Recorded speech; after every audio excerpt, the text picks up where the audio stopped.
Alright, well, let's see if I can't make a video of turning a label cast in Royal Palm resin. Wow, does that sound horrible? Alright, let's try this then. Take two.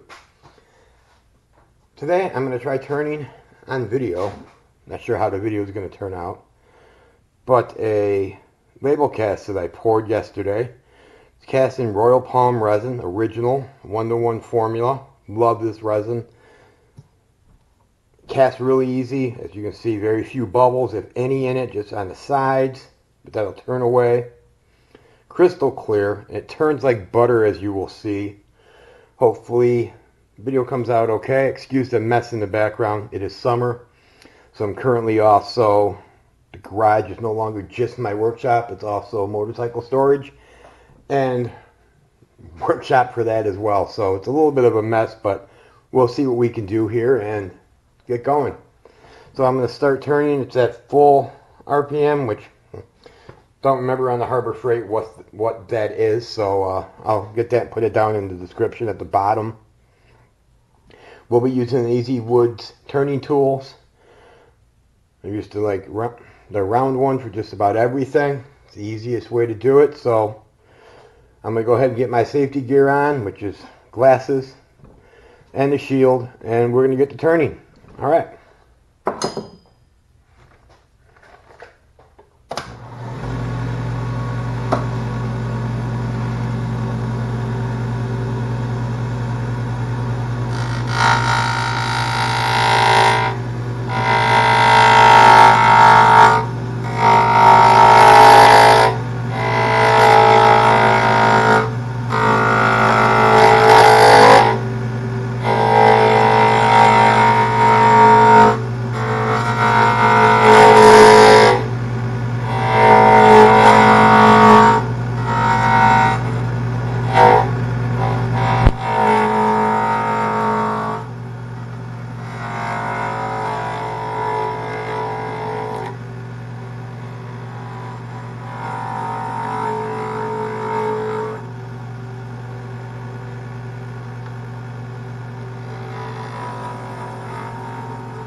As you can see, it doesn't take much to get down to round, especially on one of these tubing casts. Only sad part, as great as they turn, is the ribbons for days. So I'm going to go ahead and probably fast forward through a lot of this, but I'm going to get this turned down to just about my final size, and we'll come back and we'll start doing the finishing on it.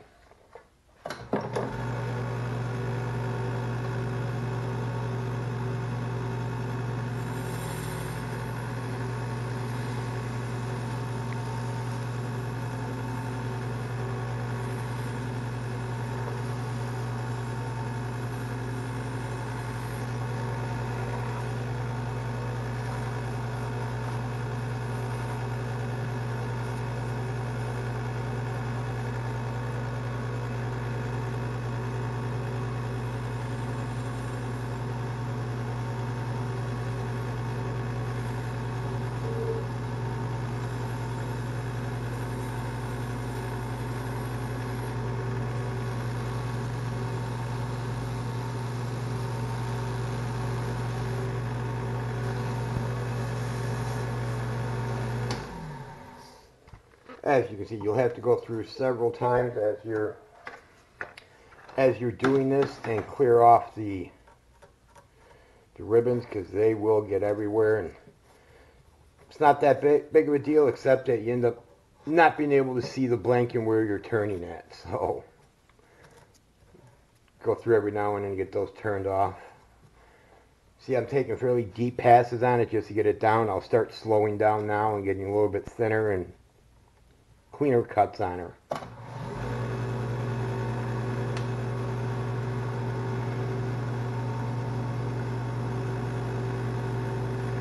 One of the things that I still have to upgrade myself As much as I do love these Easy Wood minis, the handles are a little bit too short, and I'm finding I have a hard time keeping even pressure all the way around it because I cannot keep it up against my body.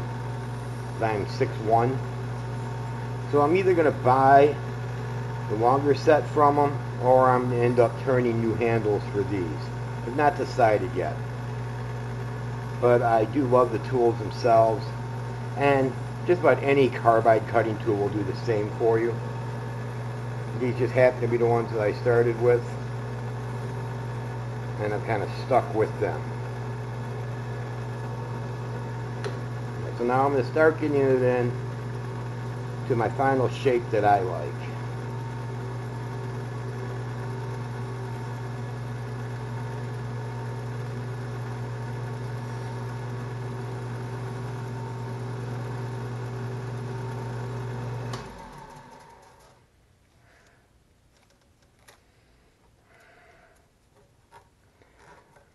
Like I said, the ribbons, they just go for days, and it turns so easy, you just get them everywhere.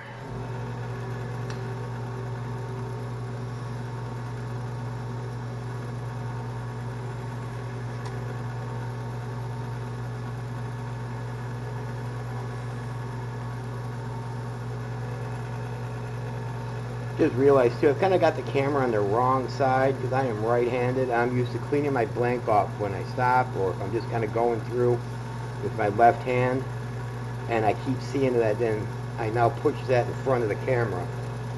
So next time I'm going to have to go ahead and change that camera position on my next videos.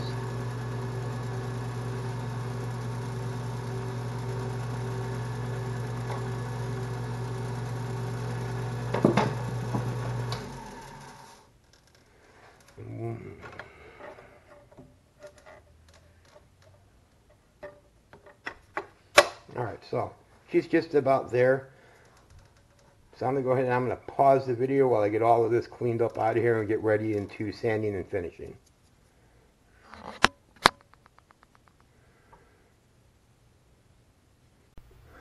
Alright, we're back.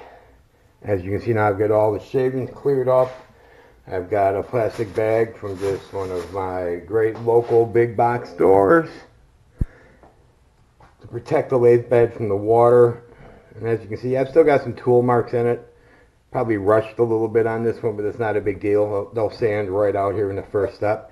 Usually I use a piece of 500 grit wet sandpaper from good old Harbor Freight. Not a sponsor, but figures I am out of it, so I'm going to go ahead and go old school on this one, and I'm going to use the first grit and the micro mesh before moving on to the Zona paper and go on from there. So let's go ahead and I'll get started with this one. I've turned the lathe down now to about half speed, so again, I don't remember what the Harbor Freight speeds are offhand, but I usually start off about half, and then by the time I get to the second or third stage into the Zona paper, I'll get it back up to full speed and go everything from there. But it's just very lightly. They're bringing a little bit. I don't know if the camera's picking that up or not, but if you can see that little slush that builds up behind it, that's exactly what you want to see as you're sanding this down. But you're going to start to see here just with this one how great this Royal Palm resin is for finishing. There's a lot of people that say it doesn't polish up that clear, but let's take a look here in a second and just see what this first step of just from turning tool to one micro mesh.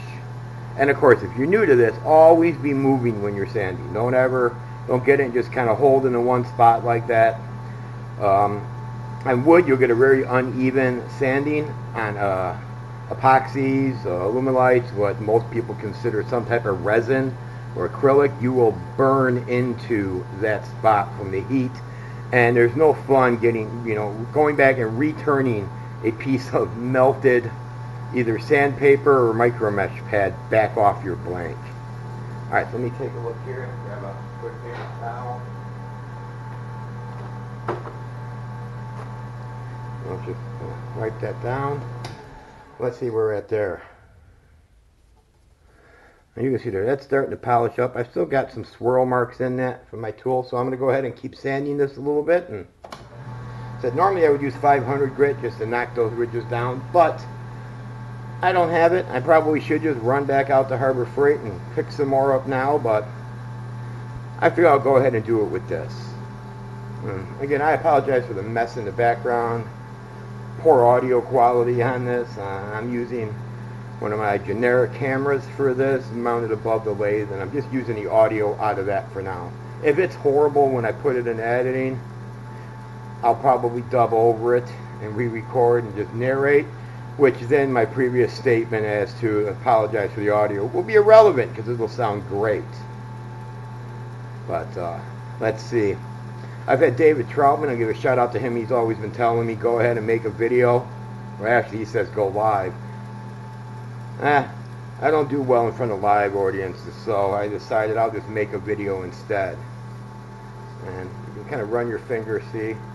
Yeah, I'm just about there. I can feel those ridges are just about gone now. So in a second I'll stop it and we'll see where we're at. And this is one of my own cast label casted blanks. I can't talk today, sorry.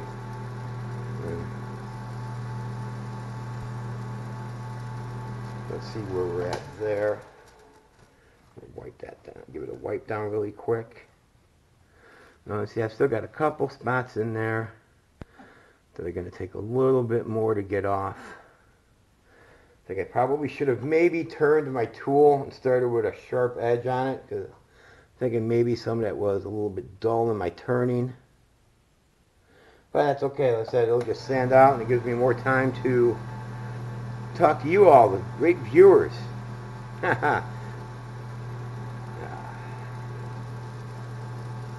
So I don't know where everybody's watching from, but right now today I'm up north of Chicago and we're just now moving into a massive heat wave where we've got temperatures about to hit 100 degrees with a heat index of like 110.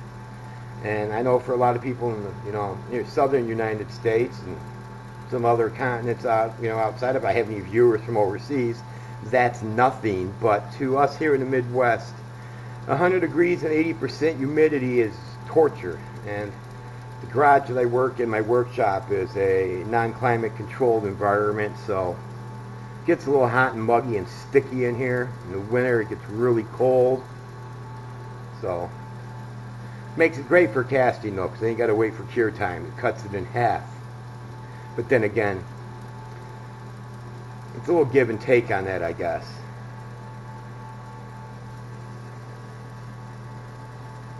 Yeah, we're almost there now. About ready to move on to the micro mesh with it. No, not the micro mesh. I really should do this with a script, like the old telemarketing days. But about ready for the Zona paper. So let's see where we're at.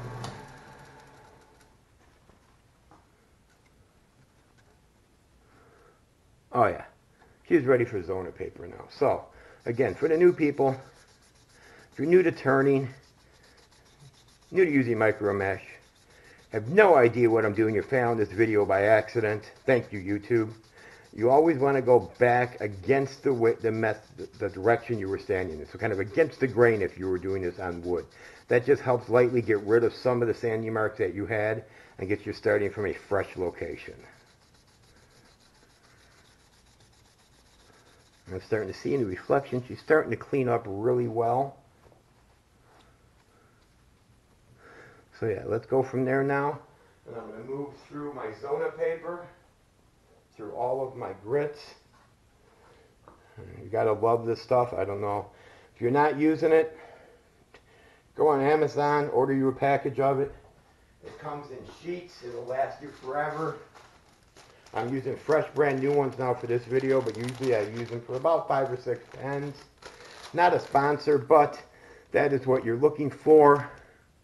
If you're going to order it, it is awesome stuff. Awesome, awesome stuff. Cannot speak highly of it enough. I mean, it's just great. And don't take my word for it. If you really want to, I'll put a link down below. But check out any of David Troutman's videos. The man's a master pen turner, as it is, master finisher, and he's got a great video out where he talks specifically about just using micro mesh, and it's just an amazing product for it. Very little pressure. Let the paper itself do the work. I don't know if it's right or wrong, but I like keeping it wet. Goes back to any other paint finishing days. If you're wet sanding, the term wet's there for a reason. Keep that wet. And then I will usually do a few times on it. I can feel it. I will, of course, I will turn off the lathe and I will go back again the same way.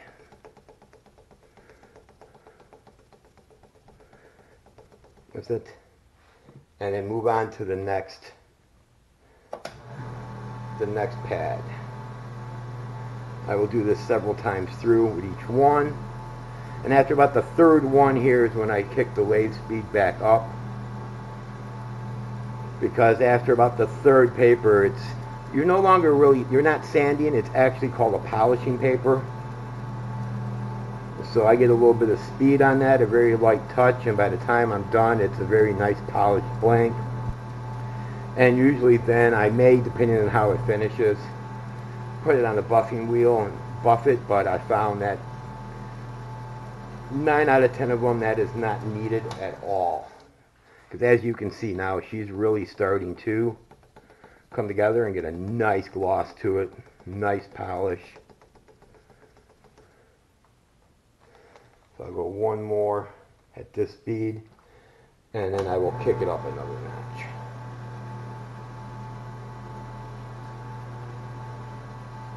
Now I've just got my water, if anybody's curious, just in a little plastic cup underneath the lathe.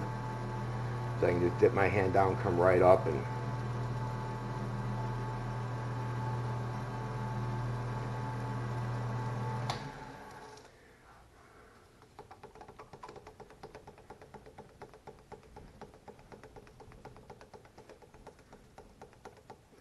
yeah, she's starting to look really good. So I'm going to go ahead now, and I'm going to kick this up a notch. Give it a little kick. Emerald would say, BAM! And kick that up a notch. Yeah, I won't do that again, guys. Yeah, that was really bad. I might edit that out.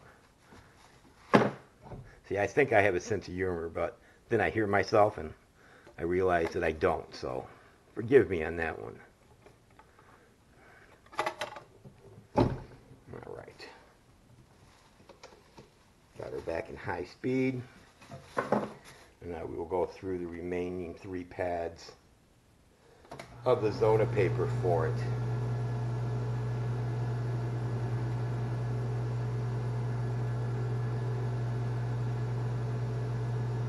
Takes a real pen to use pink.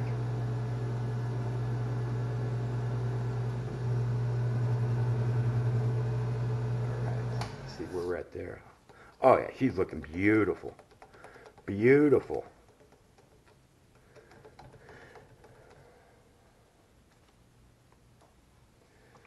Beautiful. And as you, I don't know if you caught that there, I got a little bit of my shavings. So then I saw that comes off, and I rinse that pad back off really good. Make sure there's none on the blank itself, because even one shaving, especially of any type of epoxy or a resin on there, you'll melt that right back in to your blank, and you'll have to start the whole process over again, and that's no fun. Been there. And as you get to these, you know, it gets a lot less time that you've got to put on them. But then again, the more attention to detail you do at this step, the less you'll have to worry about buffing or polishing if you don't want to, or if you don't have a polishing wheel. Although here I've got a couple of homemade ones. I don't have my Beal buffing system yet on my short list of wants. Well, the wife calls it a want. I call it a need. We'll get through that at another time. But I guess I go ahead, and after I'm done here, I will put this on. I'll put those on the lathe so you can kind of see how I made mine to go ahead and buff these out. And now moving on to the last one.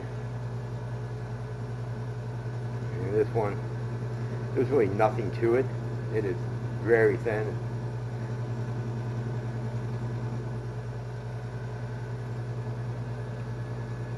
important to keep it wet and cool. Heat is your enemy on an acrylic or epoxy or resin blank of any kind. And I'm going to call it there. Let's see where we're at. Get a fresh towel.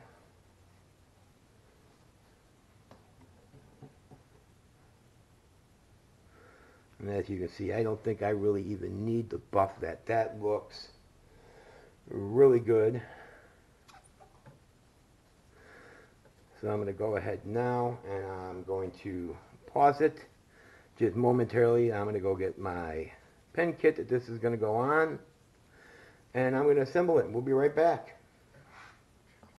Alright, so I've got the pen kit that I'm going to use for this one. It's a basic Wall Street 2 kit. Nothing fancy. And I'm going to go ahead now. I'm going to get my water protector off of there. Stick a piece of HDPE up here just so everybody can see what I'm doing. Not that if anybody really probably cares at this point, but hey.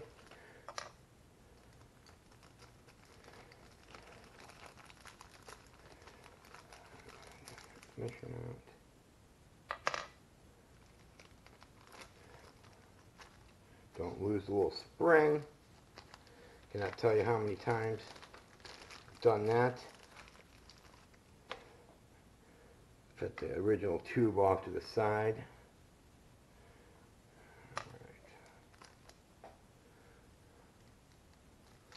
Now, a lot of people use a pen press, and if you can afford to buy a pen press, I would highly recommend getting a pen press, simply because there is no way then, well, I can't say no way, but the likelihood of you damaging your kit when assembling it drops dramatically. Now, for a basic Sierra kit like this, with a Wall Street 2, a Gatsby, a Diplomat, there's not a lot that goes into that, so you're not really going to have too much to worry about damaging. But you start turning like your Junior Gents, your Cigar, Barons, a little bit higher end kits like that, that you may run into a little bit more problem if you're not able to assemble it dead straight. For me, I've gotten used to using just a good old clamp, and this is where now I'll look and I'll see one final inspection on it under the light. And my black magic marker on that seems a little bit different black than my printer printed, so yeah, that's not bad. The seam's going to cut, clip's going to cover most of that. I'll get it started and then bring it into the clamp. And where'd my small piece go? On these, I just get a very small piece of towel. And the video is going to be hard to show this, but get a very small piece. That's just so I don't scuff up the top of the clip. Make sure it's still going straight, and just gently clamp it down. And for a Wall Street 2, Diplomat, Gatsby, any of those, that's it. That part is completely done now. Assemble the refill to the nib. Get it the right way. Screw on the transmission and insert into the pen. And there we have a beautiful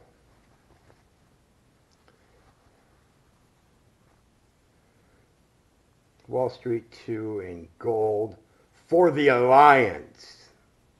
Alright. I appreciate anybody that watched this. I thank you for sticking with me on it. If you got any questions, if you're new, feel free to drop me a message. If you don't mind, go ahead and give this video a like. You can subscribe at the bottom. I will do more videos as I go. Click that little notification icon. That'd be very grateful. You can look me up on Facebook at True Turnings, Trinkets, and Designs. I also have a Twitter and Instagram account I'll link down below as well. Along with all the equipment that I use in this, I'll put links to, including the great little lamp from Harbor Freight that I got for working on the motorcycle, but realized it's a great lamp itself for working on the lathe with its magnetic base. But alright, that's it. There's a great little World of Warcraft Alliance pen. I'm going to go ahead and turn the video off because I've got a Horde version of this I've got to turn next. Alright, thanks everyone. Have a great night.